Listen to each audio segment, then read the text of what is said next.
Lac de Neuchâtel, vision irréelle. Une drague hollandaise bat pavillon. Elle creuse une souille au fond du lac. C'est à cet endroit, sur 1,4 km, qu'une conduite d'eau potable sous lacustre, en acier soudé, va être ancrée par une technique dite en S. Cette méthode est généralement utilisée en mer pour la pose de gazoducs ou d'oléoducs. Ce projet d'envergure est une première européenne. La ville d'Yverdon-les-Bains peut aujourd'hui se targuer d'avoir relevé ce challenge, garantir à la population la sécurité d'approvisionnement en eau potable. Durant plusieurs années, le service des énergies d'Yverdon-les-Bains, entouré de spécialistes, s'est penché sur un sujet épineux. Comment assurer un approvisionnement sécurisé en eau potable pour près de 30 000 citoyens? Le réseau existant comportait un point faible. Sur plus d'1,5 km, le seul vecteur d'eau pompée était une conduite en acier construite peu après 1940. Située sur l'axe Grandson-Yverdon-les-Bains, elle menaçait de se rompre à cause de la corrosion.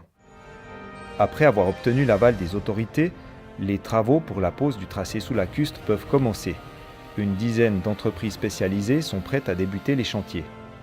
Ce projet est un véritable défi technique nécessitant des compétences et des ressources hors normes. 4 sites sont concernés par les ouvrages. Le tracé de la conduite passera sous le mur du quai du port de Grandson pour rejoindre le lac. Depuis là, elle empruntera la rive droite du Bay pour atteindre la rue des Prés du lac.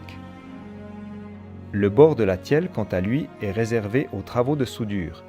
Des tubes de 12 mètres sont assemblés pour composer les tronçons de 108 mètres qui formeront la conduite sous lacustre. Au port de Grandson, derrière le mur du quai, la fosse d'une cellule de départ est creusée. Elle permettra à un pousse-tube d'introduire une gaine en acier dans la fondation du mur. La conduite y sera treuillée pour ensuite être raccordée au réseau existant. Sur le lac, les tronçons de 108 mètres sont soudés, coulés et ancrés dans la souille par un plongeur. Le long du Bay, les travaux terrestres permettent à la conduite de terminer sa route pour être raccordée au réseau existant.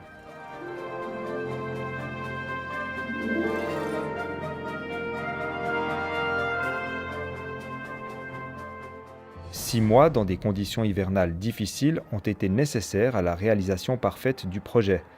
Un exploit d'autant plus que tous les impacts négatifs du chantier ont pu être évités. Le succès de cet ouvrage est le fruit d'une collaboration optimale entre les différents protagonistes et une gestion exemplaire d'un chantier sur 4 sites. Grâce à la réalisation de cet extraordinaire projet, des dizaines de milliers de consommateurs peuvent sereinement continuer à faire un geste simple et banal, ouvrir un robinet et jouir d'une eau d'excellente qualité. L'objectif du service des énergies d'Yverdon-les-Bains est atteint. L'alimentation du réseau d'eau potable est aujourd'hui optimisée et garantie.